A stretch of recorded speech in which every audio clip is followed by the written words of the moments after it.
महाराज की, श्रीमंत श्री जगद्गुरु तुकाराम महाराज की जय, सद्गुरु योग की जय.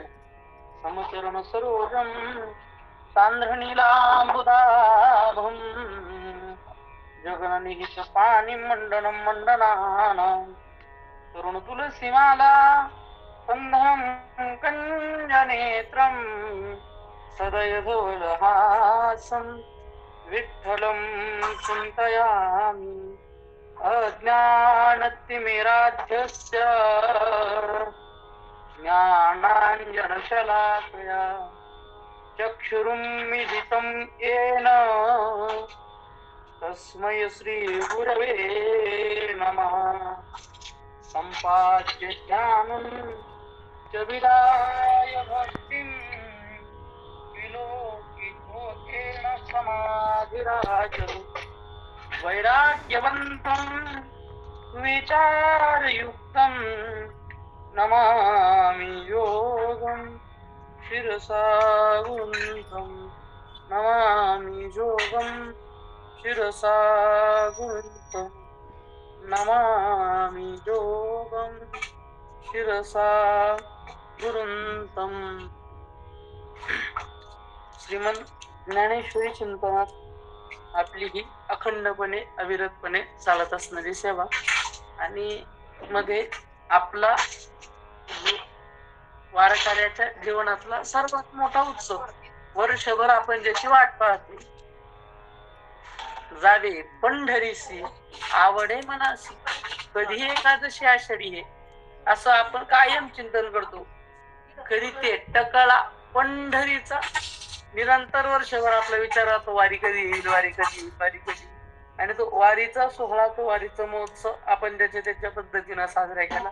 ज्याला शक्य आहे ते पायी वारीत गेलं, ज्याला नाही शक्य ते गाडीनं जाऊन आलं, त्याला नाही शक्य ज्या त्या परीनं गेलं, नाही शक्य तो घरून बसून फोनवर का होईना पण वारीचं चिंतन प्रत्येकाला जवळ जवळ घडलेलं आहे की बाबा आमच्याच्यानं तिथं जाणं शक्य नाही, पण वारीचे येणारे व्हिडिओ असतील, वारीत होणारे संवाद असतील, वारीत होणारे कीर्तन असतील, भजन असतील, त्यांचा आस्वाद आपण घरूनही घेण्याचा ज्याच्या त्याच्या पद्धतीनं प्रयत्न केलाय. आपल्याही फाउंडेशनच्या वतीनं, आपल्याही गुरुकुलाच्या वतीनं जी दिंडी निघाली होती, जो सोहळा केला होता, त्या सोहळ्यातही आपल्यापैकी भरपूर जणांनी सहभाग नोंदवला आणि आपली वारी यशस्वी पद्धतीनं पांडुरंगाच्या कृपेनं पार झाली आणि आपण परतही आलो. खर तर हे प्रवचन मागच्या सोमवारी होणार होतं, म्हणजे 7 तारखेला, पण आपण सगळेच प्रवासात होतो. म्हणजे माझ्या सहित तुम्ही सगळेच आपण प्रवासात होतो. कोण परतीला होतं, कोण जात होतं, कोण येत होतं, जो तो त्याच्या प्रवासात होता. त्यामुळं आपल्या सर्वांचा मध्ये एक जवळजवळ 1 महिन्याचा गॅप आपला गेलाय. आता उपस्थितातील कोणाला सांगता येईल का आपलं प्रवचन कोणत्या श्लोकावर होत?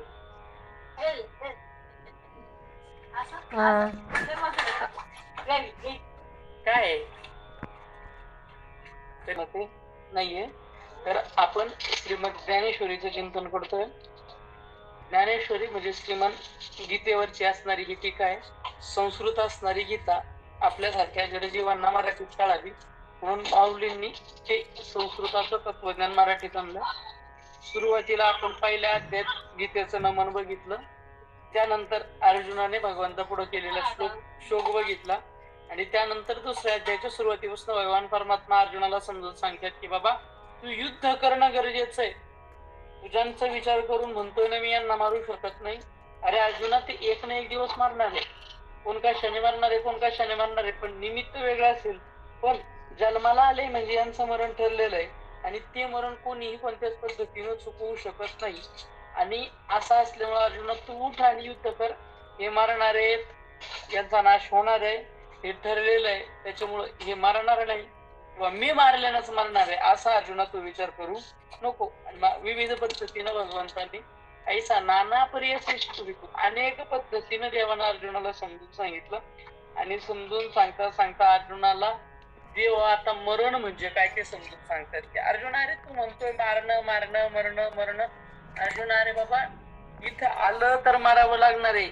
इथं जो जन्माला येतो तो मरतोच. इथं आला आणि राहिला असा कोणीही नाहीये. मग तो सांगणारा आहे का ऐकणार आहे काही विचार नाही, गरीब आहे का श्रीमंत आहे काही विचार नाही, लहान आहे की मोठा आहे काही विचार नाही, जो आला त्याला जावं लागणार आहे ही चिंतन आपण करून आलो. इथं नाही उरो आले अवतार येरते पामर जीव किती. अरे जिथं अवताराला आलेल्यांना शिल्लक राहता आलं नाही तिथं आपल्यासारख्यांची काय व्यथा. इथं राहताच येत नाही, मग इथं राहता येत नाही मरावं लागतं म्हणजे तू मारल्याने मरत नाही अर्जुना, स्वभावताच हे सर्व नष्ट होणार आहे. पण मग तू मरणाविषयी एवढं शोक करण्यायोग्य नाही का. अरे मरण म्हणजे काही जास्त अवघड नाही.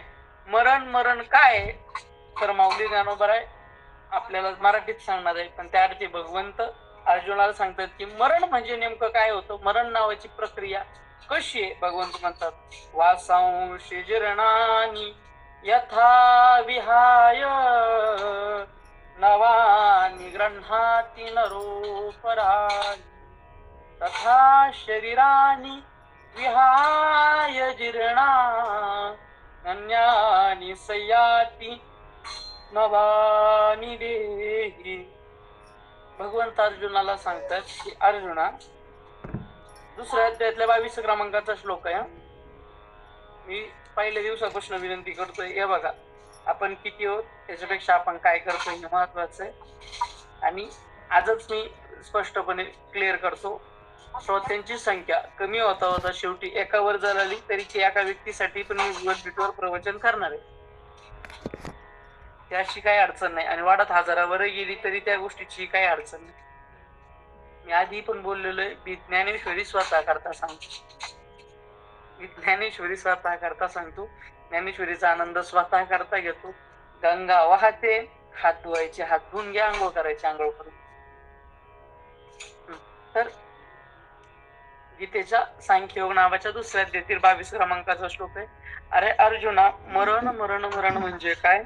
वासांशी जीर्णानि यथा विहाय नवानि गृह्णाति नरोपराणि तथा शरीरानि विहाय जीर्णानि ज्ञानी संयाति नवानि देहि. अर्जुना, जुनं झालेलं वस्त्र जसं व्यक्ती टाकून देतो आणि नवीन धारण करतो याला म्हणायचं मरण. माऊली ज्ञानोबा सोपं करून सांगतात, जैसे जीर्ण वस्त्र सांडिजे मग नूतन वेडीजे तैसे देहांतरा ते स्वीकारिजे चैतन्यनाथे. माऊली अगदी सोप्या सरळ भाषेत सांगतात.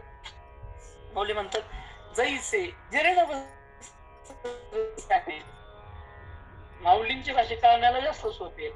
आता जीर्ण म्हणजे जुनं नाही, हा साधारणतः वर्षभर जर अर्थ घेतला तर जीर्ण म्हणजे आपण जुनं म्हणतो, पण जीर्ण शब्दाचा अर्थ जुनं होत नाही. जीर्ण शब्दाचा अर्थ जुनं होत नाही. एक 10 वर्षापासून मी शर्ट वापरतोय, पण तो जर विरळाला नाही तर मी त्याला जुना म्हणू शकतो पण जीर्ण म्हणू शकत. हा, पण मी वारीत येत असताना एक शर्ट आणला आणि तो जर विरळाला तर आपण म्हणतो हा जीर्ण झाला, म्हणजे एका महिन्यात जुना झाला. जुना आहे का नाही, तो नवीनच आहे पण तो काय झाला, जीर्ण झाला. आपण जुने कपडे अंगावर घालतो पण जीर्ण झालेले कपडे अंगावर घालत. धोतर असू देत, शर्ट असू देत, साडी असू देत, लुगडं असू देत, कोणतेही कपडे असू देत, व्यक्ती ते कपडे अंगावर घालतो कधीपर्यंत, जोपर्यंत ते जीर्ण अवस्थेला प्राप्त होत नाही तोपर्यंत. कपडे एकदा का जीर्ण झाले, जीर्ण झालेले कपडे अंगावर आपण घालत नाही. समजा माझ्या अंगावर शर्ट आहे, आता समजा हे नवीन आहे पण जर जीर्ण झालेलं असेल, जीर्ण झालेलं वस्त्र व्यक्ती टाकून देतो. आता मी समजा हे जीर्ण झालेलं काढून टाकलं, आता काढून टाकल्यानंतर तसंच राहतो का. आता काढलं बघ, जीर्ण झालं म्हणून काढलं, मग तसं राहतो. मग नूतन विडीजे, नवीन वस्त्र आपण काय करतो, धारण करतो. माऊली म्हणतात तैसे देहांतरा ते स्वीकारिते चैतन्य नाते. जसं व्यक्ती वस्त्र बदलतो, माऊली म्हणतात तैसे देहांतरा ते स्वीकारिते चैतन्य नाते.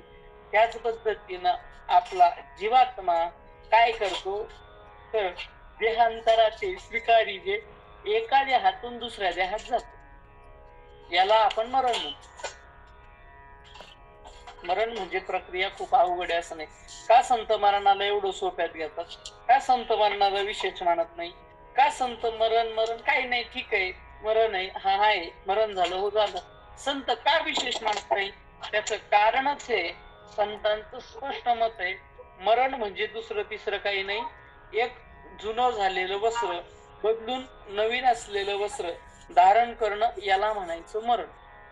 जसं जुनं कपडे आपण काढतो, नवीन घालतो. जुने कपडे काढले आणि नवीन घातले तर आपण दुःखी होतो का आनंदी होतो? आपण आनंदी होतो. तसंच जर नवीन शरीर धारण केलं म्हणून संत म्हणतात याच्यात दुःख मानण्याचं काही नाही. पण माऊली ज्ञानोबा यांनी एक शब्द खूप जपून वापरलाय. माऊली ज्ञानोबा म्हणतात की तैसे देहांतरा ते स्वीकारी जे चैतन्य. विजयाताई, आपला माईक चुकून चालू होतोय, कदाचित लहान मुलांच्या हातात मोबाईल आहे, तेवढा बघा. मी बंद करतेय त्यांचा इकडनं, तरी पण ते परत परत चालू करतात. मी इकडनं बंद करतेय पण ते परत परत चालू होत आहे. ते लहान मुलं आहेत तर होऊ शकत.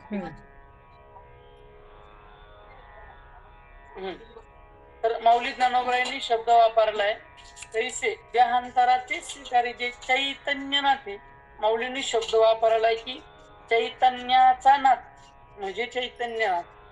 माऊलींचा शब्द जपून आहे. माऊली काय म्हणतात चैतन्य नाथे. चैतन्य नाम ऊर्जा.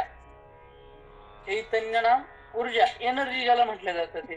आणि या ठिकाणी माऊलीने विज्ञानाचा खूप मोठा सिद्धांत मांडलेला आहे, खूप मोठा सिद्धांत प्रतिपादित केलाय. माऊली म्हणतात की ते चैतन्य काय करतं, फक्त वरच असणारा आवरण बदलतं, आत असणारा जो चैतन्याचा भाग आहे तो काय बदलत नाही. आणि मला माऊलींनी सांगितलेला सिद्धांत आज ऊर्जेचा सिद्धांत म्हणून प्रसिद्ध आहे. Law of energy. Energy neither be created nor be destroy, it can be change one from to another. याचा सरळ सरळ अर्थ आहे की ऊर्जा एका रूपातून दुसऱ्या रूपात परावर्तित होते, ती मूळ स्वरूपाला सोडत नाही, फक्त रूपांतरित होते. ऊर्जा ऊर्जाच आहे.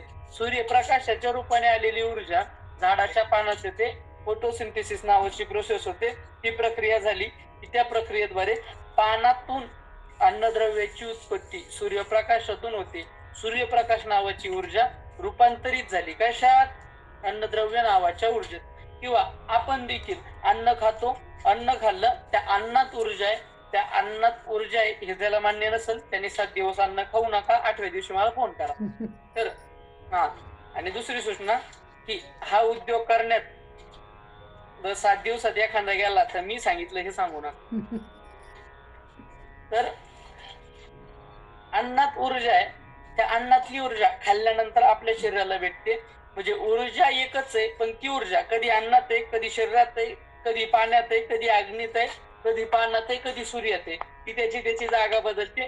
ऊर्जा एकच आहे, ती फक्त परावर्तित होते, ती फक्त रूपांतरित होते. माऊली म्हणतात हा चैतन्यनाथ एकच आहे, फक्त वरचे देह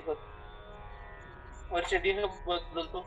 आता तुम्ही म्हणाल मला तुम्हाला बोलायला खूप सोपं आहे, काय मरण म्हणजे ह्या देहाचा त्याग करून त्या देहात जाणं, जुनं झालेलं सोडून नवीन धारण करणं. हे असं होतं का महाराज? होतं. आणि एवढंच नाही, जर आपण सामर्थ्य प्राप्त केलं तर मरण न येता आपल्याला हा देह सोडून दुसऱ्या देहात जाता येत. तुम्ही म्हणाल हो असं कधी घडलेलं आहे का? घडलेलं आहे. कधी घडलेलं आहे? तुमच्या सर्वांच्या कथा कदाचित श्रावणातला असेल, नसेल तर शंकराचार्य. वा, आता तुम्ही शंकराचार्यांचं नाव घेतलं का? ठीक आहे. शंकराचार्य आणि मंडन मिश्रांचं ज्या वेळेस वादविवाद झाला, मी दृष्टांत आता हा लांब होत नाही, तुमच्या परिचयातला दृष्टांत आहे. शंकराचार्य आपल्या सनातन धर्माची प्रतिष्ठापना करण्याकरता भारतभर भ्रमण करत होते. आणि भ्रमण करत असताना आणि महाराज एक तर शंकराचार्यांची आयु मर्यादा खूप कमी आहे, 32 वर्षाचं आयुष्य आहे महात्म्याचं. आणि वयाच्या 8व्या वर्षी संन्यासाश्रम ग्रहण केला, सर्व वेदाचा अध्ययन केला आणि भारतभर भ्रमण केलं. भारतभर भ्रमण करत असताना मंडन मिश्र नावाचे पंडित होते, त्यांना जिंकण्याकरता ते गेले. मंडन मिश्र हे कर्मकांडी होते, त्यांना जिंकण्याकरता आपले असणारे शंकराचार्य गेले. ते मंडन मिश्र हुशार किती होते याचं वर्णन शास्त्रात आलेलं आहे. की शंकराचार्यांनी त्या गावात गेल्यानंतर विचारलं का हो मंडन मिश्रांचं घर कोणतं आहे? त्यावेळेस पाणी भरत असणाऱ्या त्या स्त्रियांनी उत्तर दिलं की अशा अशा गल्लीत जा, आणि त्या गल्लीत गेल्यानंतर ज्या गल्लीत गेल्यानंतर त्या ठिकाणचे साधारण महिला आणि बालक वेदमंत्र म्हणत असतील आणि ज्या व्यक्तीच्या घरावर बसलेली पोपट आणि मैना चर्चा करत असतील स्वतः प्रमाणम प्रत प्रमाणम, अरे वेदाची चर्चा ज्याच्या दारातले आणि ज्याच्या घरावरचे पोपट आणि मैना करता विचार करा त्या माणसाचा अधिकार काय असेल.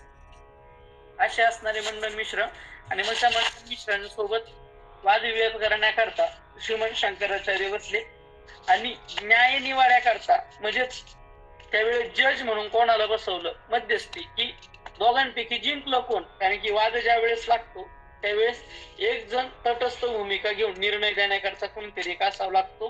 मग ते द्यायचं कोणाला पद, तर ते पद देण्यात आलं होतं मंडन मिश्र यांच्या पत्नीला. मंडन मिश्रांची पत्नी ती पूर्वश्रमातली शापाने सरस्वती त्यांची पत्नी झालेली. ती सरस्वती आई साहेब आणि बुद्धिमत्ता त्या ठिकाणी बसल्या. आणि महाराज ह्या दृष्टांतून आपले हे लक्षात येतं की जे म्हटलं जातं की सनातन हिंदू संस्कृतीमध्ये स्त्रियांना शिक्षणाचा अधिकार नाही. आता जी शंकराचार्यांचा न्याय निवाडा करण्याकरता बसते ती स्त्री विना शिकता बसेल का? आता ग्रंथधारण चर्चा होणार आहे, मग दोघांपैकी जिंकला कोटी हे कळण्याकरता त्या ग्रंथाचा अभ्यास त्या मायमाऊलीचा नसावा का? ज्या अर्थी शंकराचार्यांच्या न्याय निवाड्या करता तिला बसवलं त्या अर्थी जो अभ्यास महाराजांचा झालेला आहे तो अभ्यास त्या स्त्रीचाही झालेला असावा, तरच ती त्या ठिकाणी न्याय निवाड्या करता बसू शकते. ज्याला कलम माहित नाही तो जज होऊ शकतो का? आता भागवत कथेचा नियम आहे की भागवत कथा जिथं चालू आहे त्या ठिकाणी कथाकार सोडून एक मोठा माणूस त्या ठिकाणी कथेवर लक्ष देण्याकरता असावा. आता ज्या माणसानं आयुष्यात भागवत केलेलं नाही तो लक्ष देण्याकरता बसू शकतो का? आता थोडस आपल्या ठेवून एकदम सोपं करून सांगतो. स्वयंपाक चाललेला आहे आणि स्वयंपाकाकडे लक्ष देण्याकरता अशा माणसाला पाठवलं ज्याला मिठाची चव पण कळत नाही, जमेल का? तो त्या गोष्टीतला निष्णात असावा लागतो. तसं तिसरी त्या गोष्टीत निष्णात होती आणि वाद लागला. आता महाराज शंकराचार्यांसमोर मंडन मिश्र कितीही हुशार असले तरी किती दिवस टिकणार. आणि मग मंडन मिश्रांपुढं शंकराचार्यांपुढं मंडन मिश्र आणि दोघांच्या मध्ये ती त्यांची पत्नी बसलेली. तिच्या लक्षात आलं की आपल्या पतीचं पारडा आता हलकं पडायला लागलंय, आता शंकराचार्य जिंकणार. आणि मग त्यावेळेस तिनं शंकराचार्यांना थांबून सांगितलं, का हो माझे पती आणि मी त्यांची पत्नी म्हणजे मी त्यांचा अर्धांग आहे की नाही? म्हणे मग तुम्ही मला हरवत नाही तोपर्यंत पूर्णपणे त्यांना हरवलं असं होणार नाही. आणि मग त्यावेळेस तिनं शंकराचार्यांचं जीवन जाणून घेतलं आणि त्यांच्या लक्षात आलं की शंकराचार्यांनी वयाच्या 8व्या वर्षी ब्रह्मचर्य आश्रमातून संन्यासाश्रमात प्रवेश केलाय. आश्रम 4 आहेत, एक ब्रह्मचर्य, दुसरं गृहस्थ, तिसरं वानप्रस्थ आणि चौथा संन्यास. ब्रह्मचार्यालाही संन्यासी होता येतं, गृहस्थालाही संन्यासी होता येतं आणि वानप्रस्थालाही संन्यासी होता येतं. मग शंकराचार्य ब्रह्माश्रमातून डायरेक्ट ब्रह्मचार्य आश्रमातून थेट कुठे गेलेले? संन्यासाश्रमाला. म्हणजे यांना गृहस्थाश्रमाचं ज्ञान नाही. म्हणून मग त्या मायमाऊलीनं शंकराचार्यांना गृहस्थाश्रमाचे आणि कामशास्त्राचे काही प्रश्न विचारले. आणि आता शेवटी शंकराचार्यांचा नाविलाज झाला म्हणून शंकराचार्यांनी सांगितलं, तुझ्या या प्रश्नांची मी उत्तर देतो पण मला काही कालाचा अवधी दे. मग शंकराचार्यांनी स्वतःचा देह एका ठिकाणी ठेवला, आत्मा दुसऱ्या शरीरात टाकून त्यांनी गृहस्थाश्रमाचे आणि कामशास्त्राचं ज्ञान घेतलं आणि मग परत येऊन वादीवादात मंडन मिश्रांचं खंडन केलं आणि पूर्ण जग त्यांनी जिंकलं. मंडन मिश्राला हरवून त्यांनी मुकुटमणी असणारा मंडन मिश्र त्यांना जिंकलं. हा सगळा इतिहास काय सांगतो की शंकराचार्यांना आपला देह परावर्तित करता आला. आपला देह एका ठिकाणी ठेवून आपला आत्मा, आपला जीव दुसऱ्या शरीरापर्यंत नेता आला. त्याच्याकरता त्यांना मारावं लागलं नाही. म्हणजे एका देहातून दुसऱ्या देहाकडे आत्मा जाऊ शकतो. आता दुसरं एक उदाहरण जे आपल्या संप्रदायाशी निगडीत आहे. आता शंकराचार्य आपल्या संप्रदायाशी निगडीत आहेच नाही असं नाही, कारण की माऊली ज्ञानोबराय जी ज्ञानेश्वरी आपण शिकतोय ती ज्ञानेश्वरीच्या शेवटी माऊली ज्ञानोबरायांनी सांगितलं, ही ज्ञानेश्वरी मी लिहिली कशी? भाष्यकारा ते वाटपशी तू. अरे शंकराचार्यांच्या टीकेचा मी आधार घेऊन पुढचं भाष्य लिहिलेलं आहे. भाष्यकार असणारे शंकराचार्य शंकराचार्यांच्या असणाऱ्या भाष्यावरच पुढे मी ज्ञानेश्वरी लिहिलेली आहे. म्हणजे ज्या असणाऱ्या शंकराचार्यांना माऊली ज्ञानोबरांनी वाट विचारावी, ते शंकराचार्य सामान्य नाहीत. पण त्याच पद्धतीनं आपल्या संप्रदायाचं जे गुरुपीठ आहे म्हणजे नाथ परंपरा, मी मागे अभंग म्हटलोय, आपल्या सर्वांच्या अभंग पाठ आहे. आपली परंपरा कशी आली आहे? आदिनाथ गुरु सकळ सिद्धांचा, मच्छिंद्रतयाचा मुख्य शिष्य. मच्छिंद्राने बोध गोरक्षाशी केला, गोरक्ष ओळला गहिनी प्रती, गहिनी प्रसादे निवृत्ती दातार, आधी ज्ञानदेवा सार चोजविले. ही जी परंपरा आहे ही कशी आली? माऊली ज्ञानोबरायांचे गुरुवर्य कोण? निवृत्तीनाथ महाराज. निवृत्तीनाथांचे कोण? गहिनीनाथ महाराज. गहिनीनाथांचे कोण? गोरक्षनाथ महाराज. गोरक्षांचे कोण? मच्छिंद्रनाथ महाराज. ही अशी आपणारी परंपरा. यापैकी ज्यांनी जास्त नाथ संप्रदायाचा प्रचार प्रसार केला ते कोण? मच्छिंद्रनाथ महाराज आणि गोरक्षनाथ महाराज.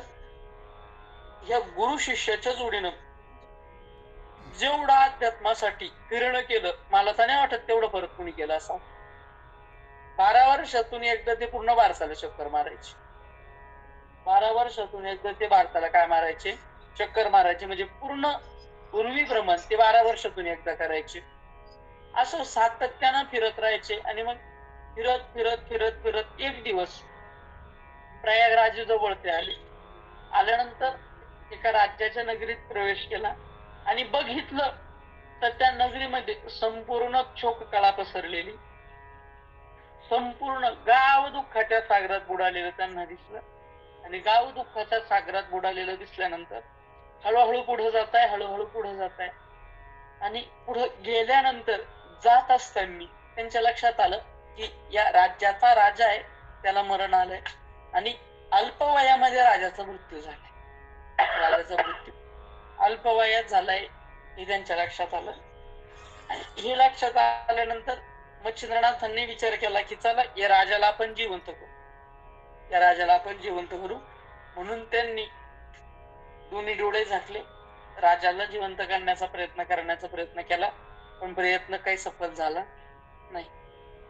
मग ते स्मशानभूमीजवळ भगवान शंकराचं मंदिर, त्या मंदिराजवळ गेले. महाराज ते भगवान शंकराचे मंदिर तुम्ही कुठेही बघा, एक तर स्मशानाजवळ आहे किंवा उंच डोंगरावर आहे किंवा बहुतेक कुठेतरी गुहेत वगैरे खाली आहे. म्हणजे सहज आहे. आणि महादेवाचं मंदिर आहे असं क्वचितच. पुरातन मंदिर जर असेल तर महादेव इकडे कुठेतरी टेकडावर तरी जाऊन बसलेले, कुठेतरी गुहेत तरी जाऊन बसलेले, तशा अवघड जागेवरच मंदिर आहे. त्या स्मशानाजवळ त्यांचं मंदिर. आणि तिथे गेल्यानंतर संपूर्ण समाज दुःख सागरात बुडालेला. आणि दुःख सागरात बुडालेला असताना गोरक्षनाथांनी मच्छिंद्रांना विनंती केली की नाथ, राजाला जिवंत करा, राजाला काय करा? जिवंत करा. संपूर्ण समाज दुःखाच्या सागरात बुडालेला आहे. अहो राजाची पत्नी विधवा झालेली आहे, ती छाती बडवून रडतीये. संपूर्ण प्रजा रडतीये की आमचा राजा गेला, आमचा राजा गेला. या प्रजेला लेकरासारखं सांभाळणारा राजा होता आणि त्या राजाला पुत्र संतती ही अजून झालेली नाही. त्या राजाला पुत्र संतती अजून झालेली नाही. अशा परिस्थितीत त्या राजाचं परलोक गमन योग्य नाही. महाराज तुम्ही तुमच्या सामर्थ्यानं त्या राजाला परत जिवंत करा. मच्छिंद्रनाथांच्या तोंडातून सहजरित्या शब्द बाहेर पडले, गोरक्षा, गोरक्षा, अरे मीच काय बाबा, तू जरी ठरवलं ना तरी आता हा राजा जिवंत होऊ शकत नाही. आता या वाक्यावरून तुमच्या काय लक्षात आलं? गोरक्षा, मीच काय, तू जरी ठरवलं तरीही राजा जिवंत होऊ शकत नाही. म्हणजे गुरुला हे मान्य आहे की माझा शिष्य सामर्थ्यानं माझ्यापेक्षा मोठा, आपल्यापेक्षा मोठा होत असेल तर त्याला संपवा हे राजकारण आहे. आणि माझा शिष्य माझ्यापेक्षा मोठा व्हावा हे अध्यात्म.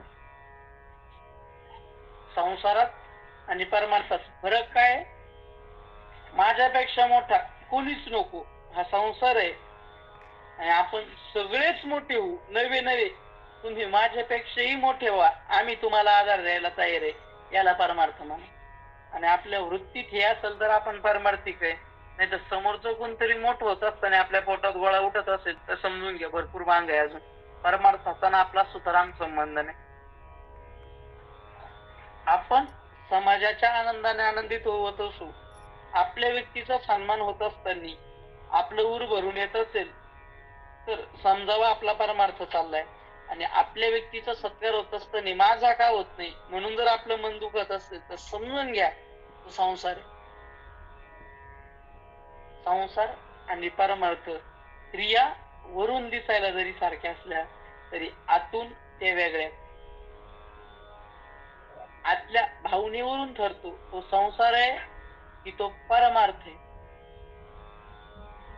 शिष्य आहे गोरक्षणात मच्छिद्रनाथांचं वाक्य, बाळा मीच काय पण तुम्ही ठरवलं तरीही राजा जिवंत होऊ शकत नाही. त्यावेळेस गोरक्षनाथांनी सांगितलं, एक तर मी राजाला जिवंत करेल किंवा अग्निकाष्ठभक्षण करेल. राजाला जिवंत करेल किंवा अग्निकाष्ठभक्षण करेल. अग्निकाष्ठभक्षण करणं म्हणजे जळत्या चितेत उडी मारणं म्हणजे अग्निकाष्ठभक्षण करणं. त्यांनीही डोळे झाकले आणि राजाला जिवंत करण्याचा प्रयत्न केला. पण राजा हा साधनेने समाजाच्या सेवेने भगवंताला प्राप्त झालेला होता. आता तुम्ही म्हणाल महाराज संन्यास घेऊन परमार्थ करून मोक्ष भेटत नाही आणि राजाला फक्त समाजाची सेवा करून मोक्ष कसा भेटला? महाराज ज्याच्या त्याच्या करता शास्त्राने जे ते कर्तव्य सांगितलं, जे ते कर्तव्य आणि जे ते कर्म जरी त्याने व्यवस्थित केलं तरीही त्याला मोक्ष ठरलेला आहे. मी नाही म्हणत, माऊली ज्ञानोबराय म्हणतात, देख पा जनकाधिक कर्म जात अशेक न त्याच्या तळाची मोक्ष सुख पावते झाले. अरे नीट बघ, कर्म नवी ही संसिद्धी मास्तिता जनकादय लोकसंग्रहमे वापी. अरे अर्जुना, हे जनकाधिक जे सगळे आहेत ना ते बघ तू, त्यांनी स्वतःच्या कर्माचा त्याग केला नाही, स्वतःच्या कर्मात देव बघितला. कर्मे शुभ भजावा या सर्वात्मका ईश्वरा स्वकर्म कुसुमांची विरा पूजा केली होय अपारा तोषा लागे. अरे त्या देवाला स्वतःच्या कर्माची फुलं वाहा. तुम्ही आपले संतांचे चरित्र तरी बघा ना कधी तरी. कोणत्या संतांनी स्वतःचा व्यवसाय सोडलाय? ज्या त्या संतांनी ज्यांच्या त्यांच्या वाट्याला जे जे कामाला ते ते केलंच. विश्व माऊली ज्ञानोबराय ब्राह्मण कुळाचं काम आहे समाजाला ज्ञानदान करणं. माऊली ज्ञानोबरायांनी समाजाला ज्ञानदान करण्याचं काम कधी सोडलं? या जगताच्या उद्धाराकरता नित्यनेम म्हणून हरिपाठाची निर्मिती केली, गीतेचा अर्थ समजावा म्हणून ज्ञानेश्वरीची निर्मिती केली. ज्यांना जास्त विद्वत्ते समाज आहे त्यांच्याकरता अमृतानुभव नावाचा ग्रंथ निर्माण केला. चांगदेवांसारख्या योग्यांकरता चांगदेव 65 नावाचा ग्रंथ निर्माण केला.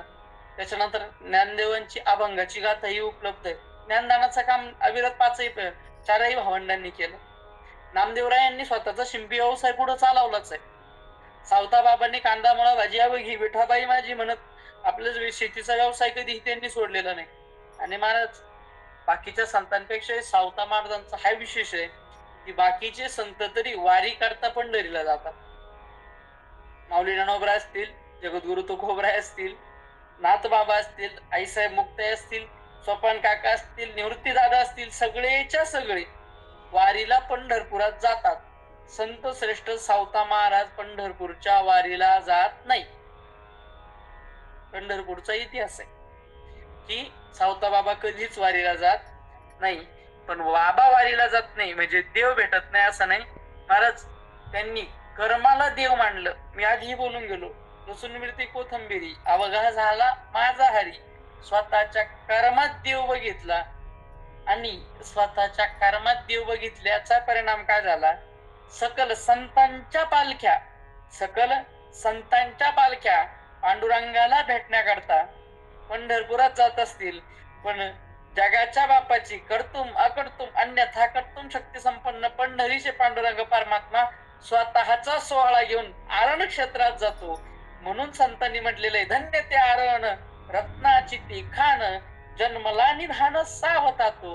अरे सावतारायांचा अधिकार काय? बाकीच्या संतांना पालखी घेऊन पंढरीला जावं लागतं, पण सावता बाबाचा अधिकार आहे की स्वतः पांडुरंग परमात्म्याला रथ घेऊन सावता बाबाला भेटायला जावं लागतं. परिणाम कसा आहे? कर्मी शुभ झाला. अरे स्वतःच्या कर्मात देव बघितला. ज्या त्या संतांनी ज्याचं त्याचं कर्म केलंय. चोखोबरायांनी कधीच ढोर ओढण्याचं काम सोडलं नाही, हाताखाली गावंड्याचे काम करण्याचं काम कधी सोडलं नाही. कबीर महाराजांनी शेली विणण्याचं काम कधी सोडलं नाही. जनाबाईंनी दासीचं काम कधी सोडलं नाही. अरे ज्या त्या संतांनी ज्याच्या त्याच्या वाट्याला आलेलं काम केलं. उंच नीच काही नेने भगवंत तिष्ठे भाव भक्त देखुनिया हा अभंग बघा. त्या अभंगात जवळजवळ संतांनी ज्याचं त्याचं काम न सोडल्याचे पुरावेत. आणि त्या कामात देवानी मदत केली साहजिक आहे. पण यांनी जर सोडलं असतं तर देवानी कशात मदत केली असती. म्हणजे ज्यांनी त्यांनी ज्याचं त्याचं कर्म केलं. आणि महाराज संतांनी आपल्यालाही उपदेश तोच केला. स्वामी काज गुरु भक्ती पितृवचन सेवापती हेची विष्णूची महापूजा. अरे बाबा ज्याच्या वाट्याला जे आलं ना त्यानं ते करणं ही त्याच्याकरता विष्णूची महापूजा. स्वामी काज, अरे जर तू सेवक आहे तर स्वामीचं निष्ठेनं काम करणं ही तुझ्याकरता सर्वात मोठी सेवा आहे. गुरु भक्ती, जर शिष्य आहे तर गुरुची भक्ती करणं ही सर्वात मोठी तुझ्याकरता महाविष्णूची पूजा आहे. पितृवचन, जर आपण पुत्र आहे तर आई वडिलांचं ऐकणं हे आपलं कर्तव्य आहे. सेवापती, जर मायमाऊली आहे तर आपल्या पतीची सेवा करणं तिचं कर्तव्य. ज्याच्या वाट्याला जे आलं त्यानं ते करणं हे त्याचं त्याचं कर्तव्य. मी आधीही भरपूर वेळा बोललो असेल, महाराज परमार्थ करणं म्हणजे काही खूप अवघड आहे असं काही नाही. तुम्ही म्हणाल महाराज तू कोबराच्या तुम्ही विरोधात बोलताय. तू कोबराच्या विरोधात बोलत नाही, पण इतर साधनांपेक्षा भक्ती साधन खूप सोपं आहे. आणि ते करत असताना तुम्हाला संतांनी पूर्ण मुभा दिलेली आहे. कामामध्ये काम काही म्हणा राम राम. अरे तुमचं काम तुम्ही सोडू नका. तुमच्या वाट्याला जे आलंय ते निश्चित करा.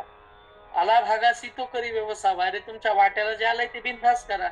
महाराज एवढं काय सजंका साई मांस विकत होते. सजंका साई मांस विकत होते. त्यांनी त्यांचा व्यवसाय कधी सोडला नाही. म्हणजे आपण उद्या मांस घ्यायचं आणि विकायला लागायचं असं नाही. पण आपल्या वाट्याला जे कामाला आहे ते निष्ठेनं करणं. शेतकरी आहे, शेती करत करत परमार्थ करणं या आपल्याकरता विष्णूची महापूजा आहे. आपण नोकर वर्गात आहे तर आपण मालकाची नोकरी व्यवस्थित करणं या आपल्याकरता विष्णूची महापूजा आहे. आपण जर सरकारी खात्यात आहे तर खात्याचा खाण्याकरता वापर न करता समाजाकरता वापर करणं ही आपल्याकरता विष्णूची महापूजा आहे. आपण तुम्ही म्हणाल महाराज सगळे जापायचं काम चालू केलं, तुमचं कसं आहे? काय नाही, कीर्तनकार प्रवचनकार असेल तर समाजाचं जनक कल्याण होईल ते सांगणं ही विष्णूची महापूजा आहे. म्हणजे उद्या मला पुण्यामध्ये ज्योतिताईने कार्यक्रम दिला म्हणून मी अर्धा तास ज्योतिताईवर बोलणं ही विष्णूची महापूजा नाही. तिथं मला ज्या अभंगावर किंवा जे ओवीवर बोलण्याकरता बोलवलेले ते ओवीवर बोलणं ही विष्णूची माझ्याकरता महापूजा आहे.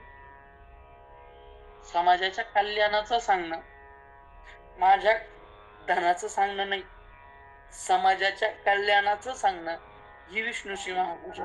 आणि त्या राजानं आयुष्यभर प्रजेला देव म्हणून प्रजेची काय केली तर सेवा केली आणि त्या सेवेचा परिणाम राजा मुक्त झाला. आणि महाराज एकदा का मुक्त झालं तिथून परत येत यद गत्वा न निवर्तन्ते तद्धाम परमम तद्धाम परमम, ज्या ठिकाणी गेल्यानंतर परत येता येत नाही. परी पावलिया जायाते पुनरावृत्तीची नाही. जसं एकदा तुम्ही मला सांगा साखर कशाची तयार होते? ऊसाची. साखर तयार होते ऊसाची. ऊसाची एकदा साखर झाली तर काय केल्यानंतर त्या साखरीचा परत ऊस होतो? काहीही केलं तरी साखरीचा परत ऊस होत नाही.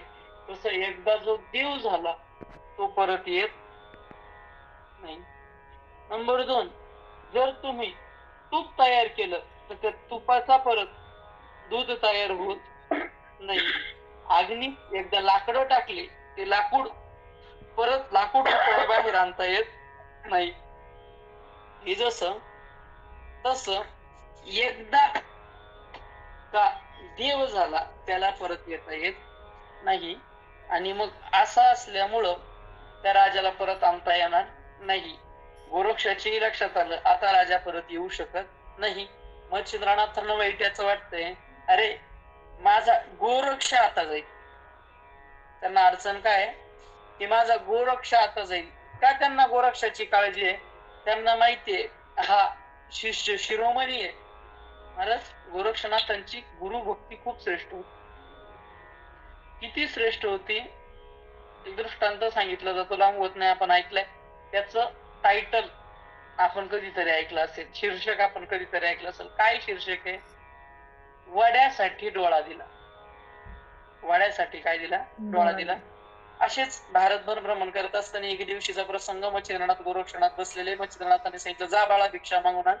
भिक्षे करता गोरक्षनाथ आले. आल्यानंतर पुकारलं, अलख निरंजन, अलख निरंजन, अलख निरंजन.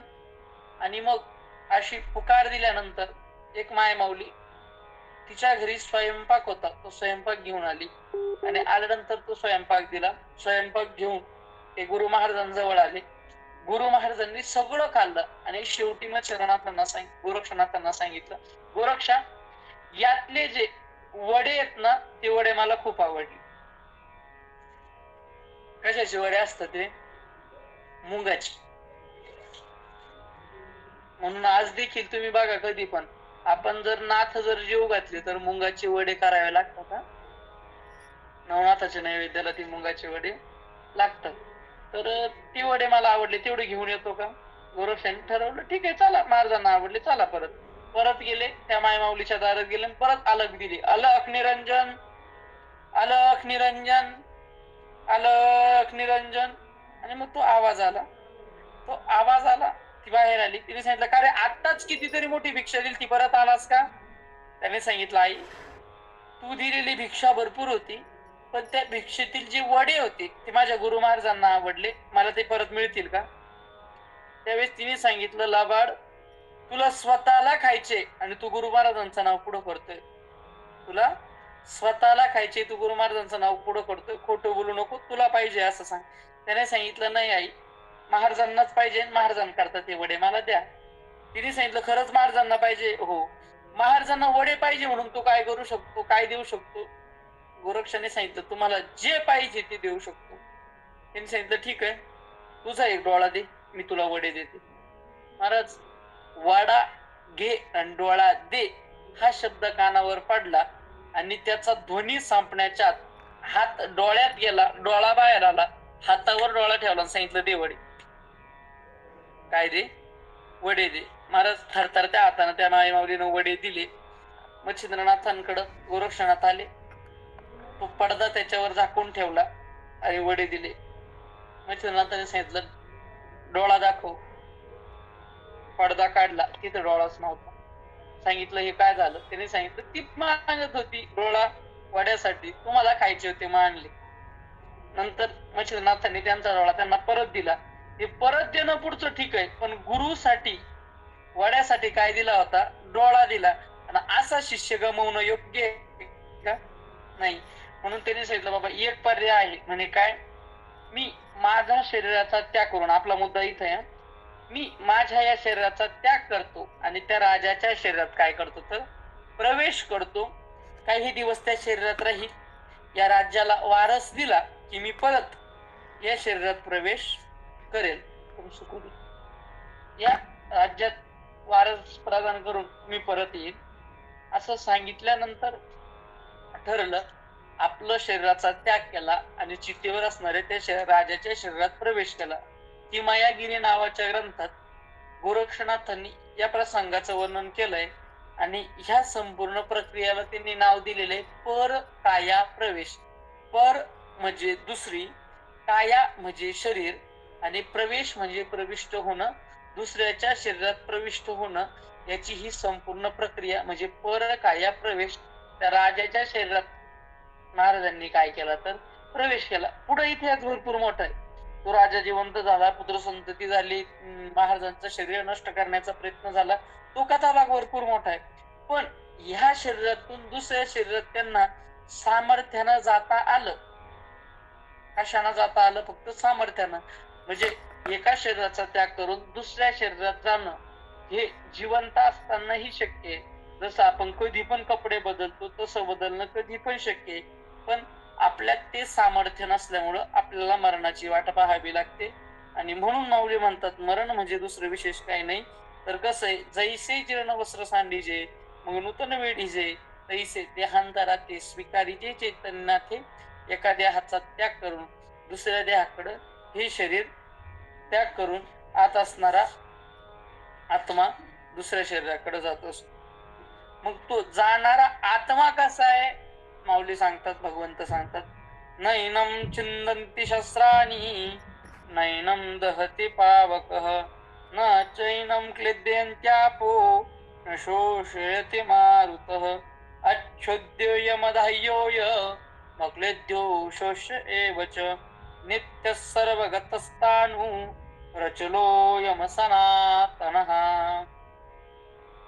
अर्जुनाला भगवंत सांगतात, अर्जुना हा आत्मा कसा आहे, नैनम चिंदंती शस्त्राणी, अर्जुना हा शस्त्राने छेदल्या जात नाही, नैनम दहती पावकः, अर्जुना हा आगीनं जळत नाही, अर्जुना हा वाऱ्यानं सुकावल्या जात नाही, हा पाण्यानं भिजवल्या जात नाही, अर्जुना हा न जाणारा, न भिजणारा, न वाहणारा आहे, हा नित्य आहे, हा सर्वगत आहे, हा नित्य आहे, याचा नाश कधीही होत नाही, असा असणारा हा आत्मा आहे. माऊली म्हणतात, हा अनादि नित्य सिद्धू निरुपाधी विशुद्धू म्हणून शस्त्रादिकी छेदू न घडे या. माऊली म्हणतात हा कसा आहे, हा अनादि नित्य सिद्धू, हा आदी म्हणजे सुरुवात, ज्याला सुरुवात कधी झालेली आहे हे माहित नाही त्याला अनादि म्हणावं. अर्जुना हा आदी, हा जगताचा आदी आहे, पण मग कधी निर्माण झालाय काही माहित नाही. अनआदी, याचा आधी कधी झालेला आहे हे सांगता येत नाही.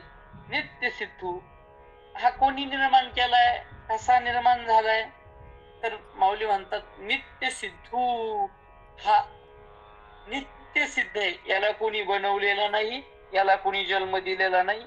निरुपाधी विशुद्धू, याला कुठल्याही प्रकारची उपाधी नाही, उपाधी नाम लचंड आपल्या भाषेत सोप्या सर्व, त्याच्या माग पुढं काही नाही, हा मोकळा आहे.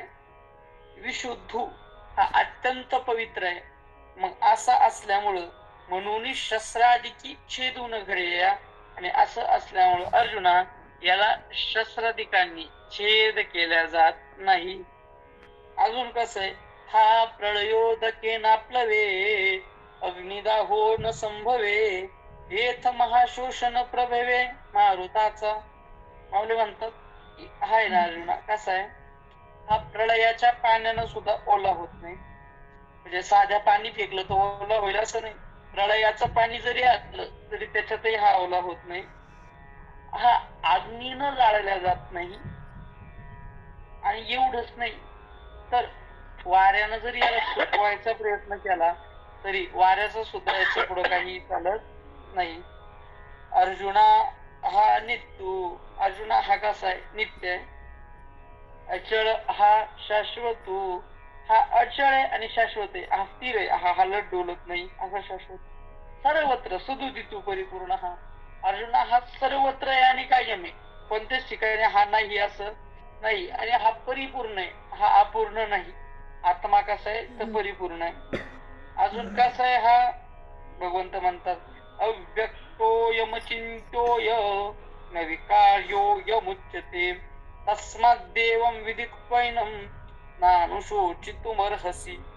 भगवंत अर्जुना म्हणतात, अर्जुना हा अव्यक्त आहे, याच्यात कुठल्याही प्रकारचा विकार होत नाही, हा अचिंत्य आहे अर्जुना, आणि हा असा असल्यामुळं तू याला असं जाण आणि आता काही शोक करू नको बाबा.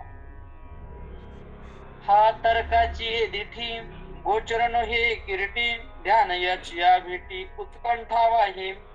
माऊली म्हणतात अर्जुना हा कसा आहे माहिती का, हा तर्काची दिठी आणि गोचरण हे किरीटी.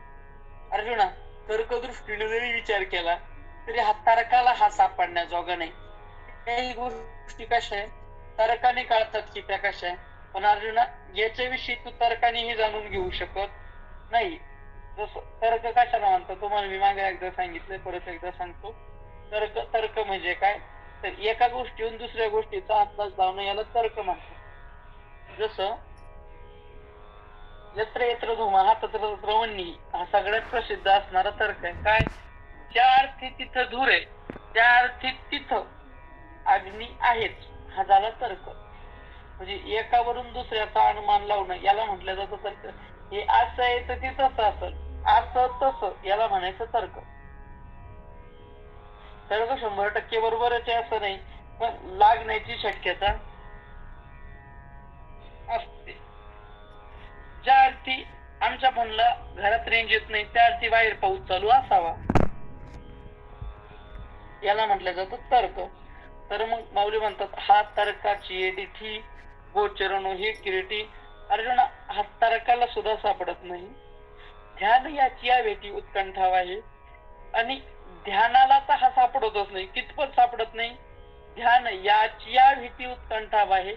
ध्यान याची भेट व्हावी याच्याकरता अंतःकरणात इच्छा बाळगू नये. ती इच्छेचं रूपांतर आता उत्कंठेत झालंय. म्हणजे कधी भेटल कधी भेटल. कसं झालंय सांगू का? वाखरीत आल्यावर आपण पंढरीत कधी जाऊ याची काय लागते? उत्कंठा. एकदाच कधी पंढरपुरात जाऊ, कधी पंढरपूरचं दर्शन होईल, कधी चंद्रभागेचं दर्शन होईल, कधी आपण म्हणू झळझळीत सोनसळा कळस दिसतो सोजवळा, कधी ते पांडुरंगाचं निदान मुखदर्शन तरी होईल. ही उत्कंठा आपल्याला जशी लागते, माऊली म्हणतात तसं ध्यान याची भेटी उत्कंठा आहे. आपण जसं देवाच्या भीती करता उत्कंठा पाहतो ना, तसं ध्यान हे आत्मा सापडावा म्हणून उत्कंठा पाहत. कसा आहे हे आत्मा? हा सदा दुर्लभ म्हणा, आपण हे साधना निश्चिम हा अर्जुना पुरुषोत्तम. माऊली म्हणतात अर्जुना हा कसा आहे? सदा दुर्लभ म्हणा, हा मनाला सापडण्याकरता अत्यंत दुर्लभ आहे.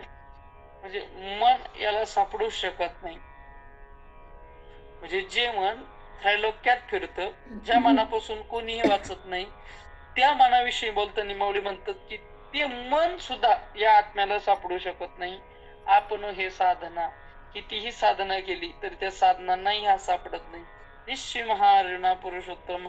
अर्जुना असा हा निश्चिम आहे आणि हा आत्माच पुरुषोत्तम आहे. हा आत्मा कसा आहे अजून? माऊली म्हणतात हा गुणत्रय रहितू, व्यक्तीशी अतितू, अनादि अविकृतू, सर्वरूप. माऊली म्हणतात की अर्जुन हा कसा आहे? हा गुणत्रयाने रहित आहे. याच्या ठिकाणी सत्व रज तम हे तिन्ही गुण नाही. आता साधारण कोणीही व्यक्ती असत तर व्यक्तीच्या ठिकाणी हे तिन्ही गुण असतात.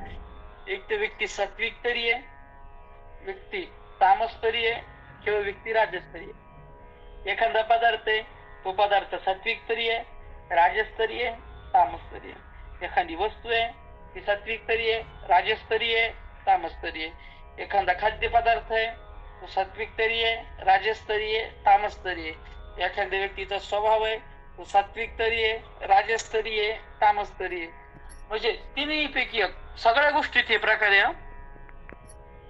तुम्ही कोणती पण गोष्ट घ्या, त्या गोष्टीत सात्विक राजस तामस हे भेद आहेतच. जर अन्न आहे तर थोडस गोड व्यवस्थित शिजलेलं असं जे अन्न आहे ते सात्विक अन्न आहे. त्यानंतर जास्त तिखट आहे, जास्त खारट आहे, जास्त जळजळले कुरकुरीत आहे असं असेल तर ते राजस आहे. त्याच्यानंतर आंबलेलं आहे, चिवडलेलं आहे, उष्ट आहे, शिळ आहे असं आहे तर ते तामस आहे. हा झाला अन्नातला. वाद्य जर समजा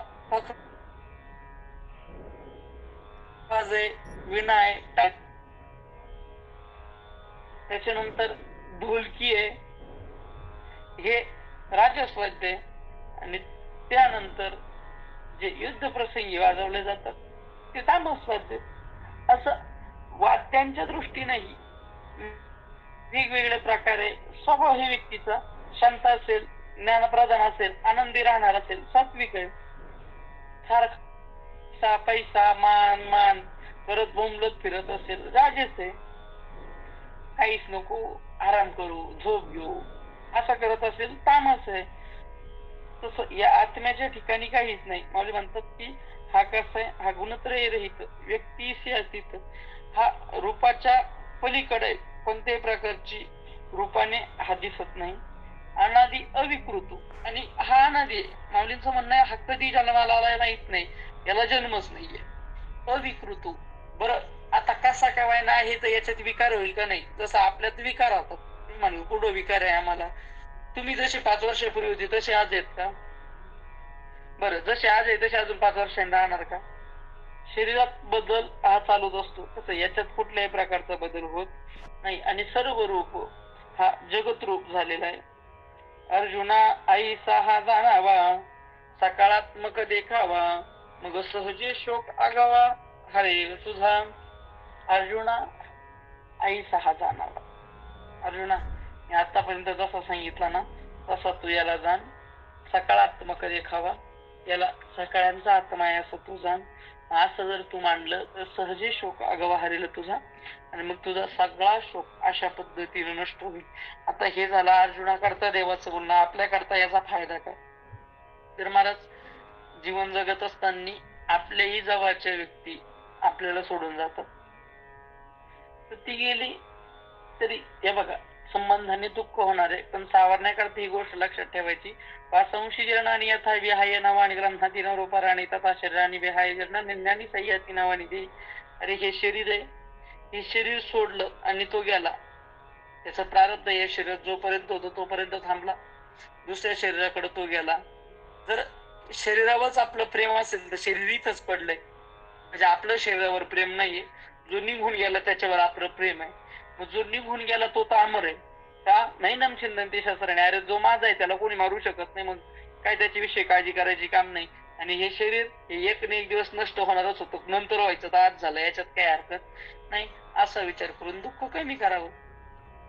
याच्याकरता आपल्याला ही उपयोगी झालेली सेवा गुरुवर्य गाथा मूर्ती रामभाऊ राऊत बाबांच्या चरणी समर्पित करतो. ग्रंथ राजश्री ज्ञानेश्वरीच्या चरणी समर्पित करतो.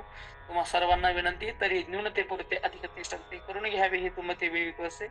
आणि देवा, तुला पण विनंती बाबा, तरी तुम जे केले धर्म कीर्तन सिद्धी नेले, येत माझे जे उरले ते पैकपण. निवृत्ती ज्ञानदेव सोपान मुक्ताबाई, एकनाथ नामदेव तुकाराम. निवृत्ती ज्ञानदेव सोपान मुक्ताबाई, एकनाथ नामदेव तुकाराम. निवृत्ती ज्ञानदेव सोपान मुक्ताबाई, एकनाथ नामदेव तुकाराम. निवृत्ती ज्ञानदेव सोपान मुक्ताबाई, एकनाथ नामदेव तुकाराम. एकनाथ नामदेव तुकाराम. एकनाथ नामदेव तुकाराम. निवृत्ती ज्ञानदेव सोपान मुक्ताबाई, एकनाथ नामदेव तुकाराम.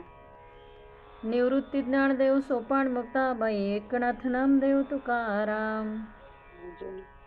कुंडलिकावर्धन विठ्ठल श्री ज्ञानदेव तुकाराम पंढरीनाथ भगवान की जय. माऊली ज्ञानेश्वर महाराज की जय. श्रीमंत श्री जगद्गुरु तुकाराम महाराज की जय. सद्गुरु जोग महाराज की जय. आता विश्वात्मके देवे, येणे वाग्यद्य तोषावे, तो सोनी मद द्यावे पसाय दान दे. जे खळांची व्यंकटी सांडो, तया सत्तर विरती वाढो, भूता परस्परे पडो मैत्रेवांचे, दुरितांचे ती बिरजावो, विश्वस्वधर्म पाहो, जो देवांचे तो तेलाहो प्राणी घात. वर्षत सकळ मंगळी, ईश्वर निष्ठांची मांड्याळी, अनवर्त भूमंडळी भेटतो तयाभूता. चला कल्पतरूंचे आरव, चेतना चिंतामणीचे गाव, बोलती जे अर्णव पियुषान जे आचन, तंड जे तापहीन, ते सर्वाही सदा सज्जन स्वैरी होतो. मोहन पूर्ण हो लोके, आदि के पंडित आणि ग्रंथोपजे आदृष्ट विजय हो आवेजी. एक म्हणे श्री विश्वेश्वराऊ, हा होईल रान बसाऊ, येणे वरी ज्ञान देव सुख्या झाला, येणे वरी ज्ञान देव सुख्या झाला, येणे वरी ज्ञान देव सुख्या झाला. तर विठ्ठल श्री ज्ञानदेव तुकाराम पंढरीनाथ भगवान की जय. माऊली